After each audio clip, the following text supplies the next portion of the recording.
C'est un Américain qui s'appelait Monsieur George Nissen, qui a inventé le trampoline tel qu'on peut le voir quasiment sous sa forme aujourd'hui, cette discipline, et qui a été d'ailleurs découverte par Bernard Hamon lors d'un de ses stages à Macolin, exactement en 1964.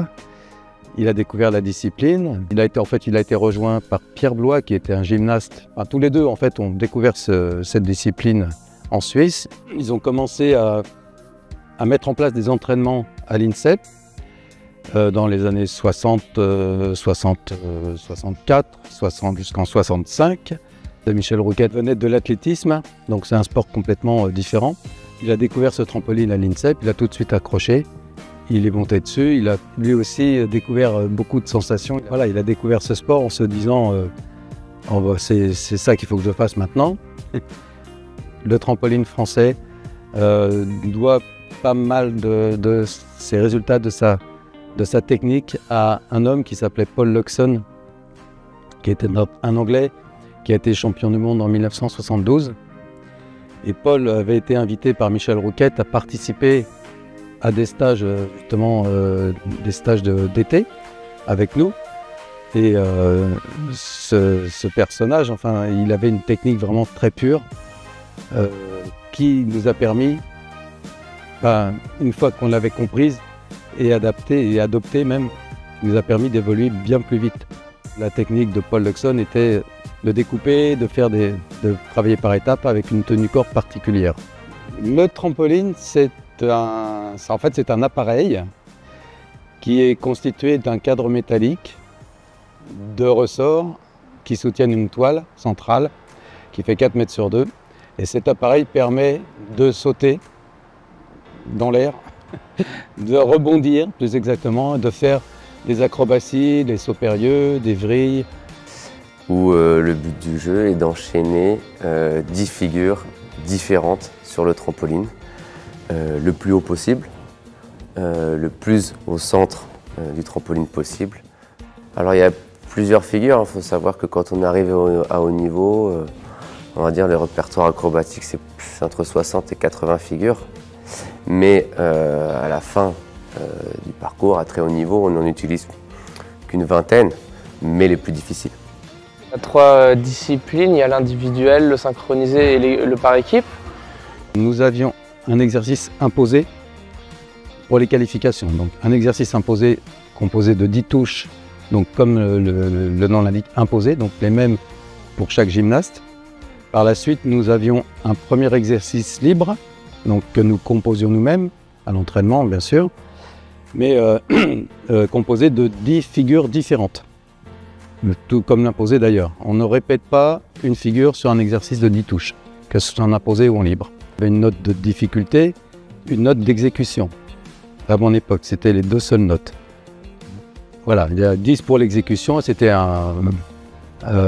illimité en difficulté, bien que la limite, c'était la limite de technique qu'on pouvait acquérir à l'époque. Et puis en 2010, puis en 2017, ils ont rajouté d'abord le temps de vol. Donc c'est des capteurs qui sont sous le trampoline qui permettent de mesurer le temps passé dans les airs. Plus on va haut, plus on a des points. Et en 2017, la note de déplacement, cette même machine mesure les points d'impact des 10 sauts. Plus on est centré, plus on saute sur la croix du trampoline, plus on a de points.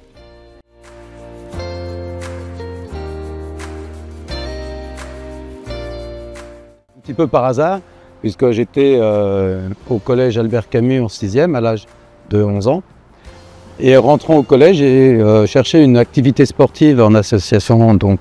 Et il y avait le trampoline. Je me suis amusé tout de suite, j'ai trouvé ça très drôle. J'ai eu plein de sensations de tourner un peu dans tous les sens. Enfin, j'ai adhéré au club, le club a été constitué. On a cherché un gymnase pendant quelques années. Et puis, la ville de Bois-Colombes, suite à une rencontre de Michel Rouquette avec Monsieur Isbach, Jean-Claude Isbach, et c'est grâce à eux donc on a pu installer le trampoline dans ce gymnase et pouvoir pratiquer tous les jours de la semaine. J'ai commencé au club de Bois-Colombes quand j'avais 5 ans, le club que j'ai jamais quitté. Les entraîneurs ont tout de suite détecté des qualités assez importantes chez moi. Et moi j'avais envie, il fallait me freiner même. Donc très vite, j'ai demandé à essayer de m'entraîner tous les jours et déjà à l'âge de 8 ans, je m'entraînais 5 fois par semaine. Vers l'âge de 9 ans, quand je faisais du plongeon, donc on allait s'entraîner dans un gymnase pour apprendre les figures, les acrobaties. Et ces figures, on les apprenait sur un trampoline avant de les lancer en piscine, tout simplement. Et là, la sensation de voler, de rebond dans la toile du trampoline m'a vraiment séduit. Et j'ai tout de suite demandé à en faire en club. Et quand j'ai commencé en club, j'ai très vite progressé. Je me suis mis à faire que ça et arrêter les sports que je faisais en parallèle. Le trampoline, c'était vraiment une évidence quand j'ai commencé.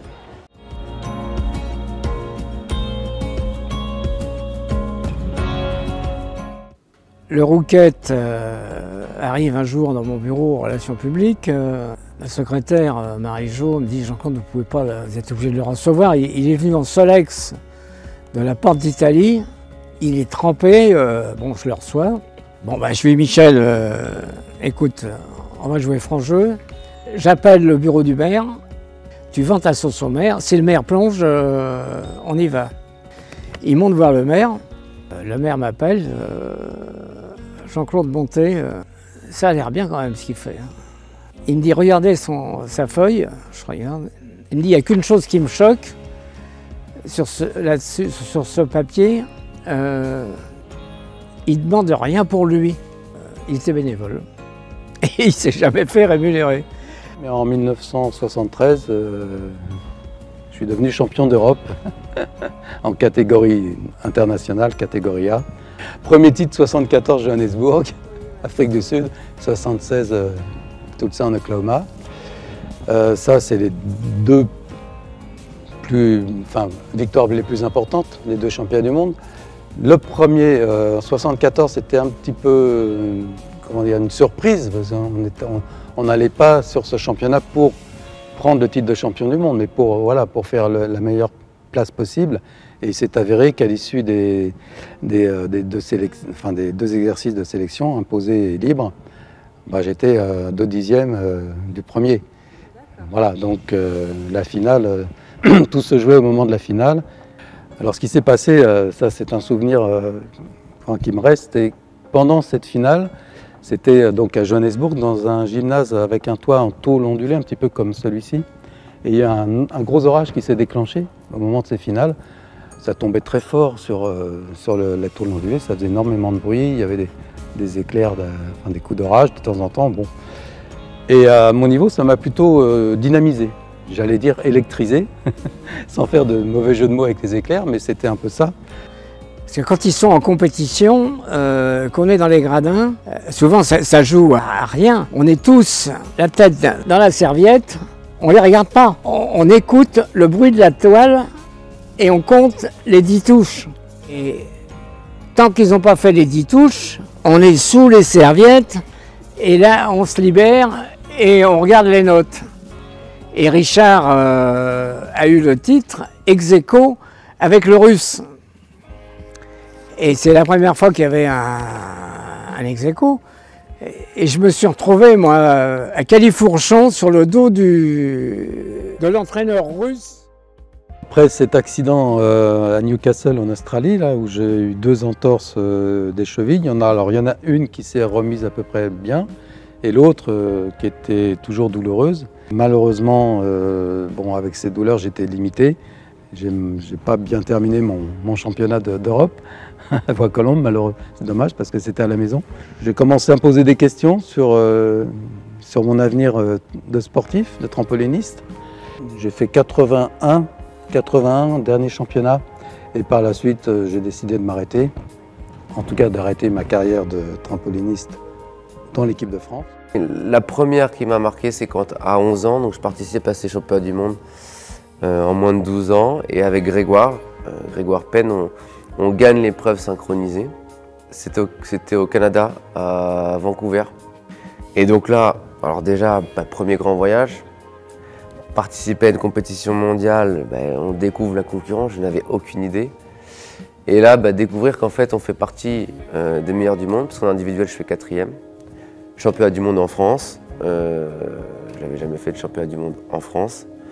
À Metz, les organisateurs avaient fait une promotion très importante. Le gymnase était plein. Donc, et on avait été vice-champion du monde 1 an avant. Donc en fait, le public nous attendait. Et avec Grégoire, je me souviens que l'ambiance était exceptionnelle. On n'a pas l'habitude en trampoline d'avoir, c'est plutôt silencieux, etc. Mais là, c'était une ambiance vraiment très chaleureuse et qui nous a mis du peps. Je participe au championnat du monde donc juste avant en 2011 pour prétendre à un quota olympique. Je fais une saison en Coupe du Monde, ma meilleure saison. Je suis 5e au classement mondial. Et ces championnats du monde sélectifs, je rate complètement. Voilà, je tombe sur le tapis à côté 1 fois, 2 fois, enfin bon bref.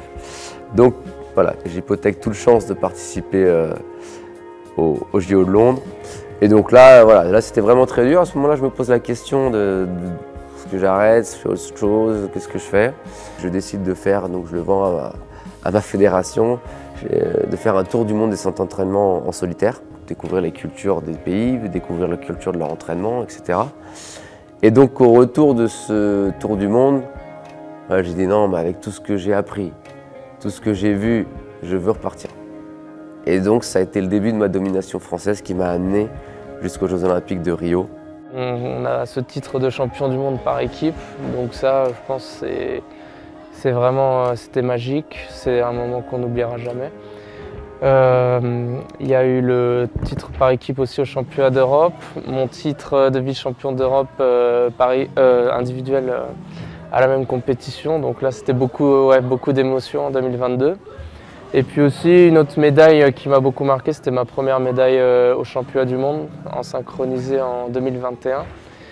Et là aussi c'est un moment que je me souviens très bien parce que la première médaille en championnat du monde ça fait toujours quelque chose quand même. Si je me qualifie titulaire aux Jeux Olympiques, faut pas se fixer de limite. Forcément, tout est possible, surtout dans une compétition de trampoline. Je me préparais à fond parce que c'est une compétition d'une vie. C'est en plus à la maison. Donc je donnerai tout pour faire le meilleur résultat. Et puis déjà, premièrement, rentrer en finale. Et puis après, dans une finale, tout est faisable.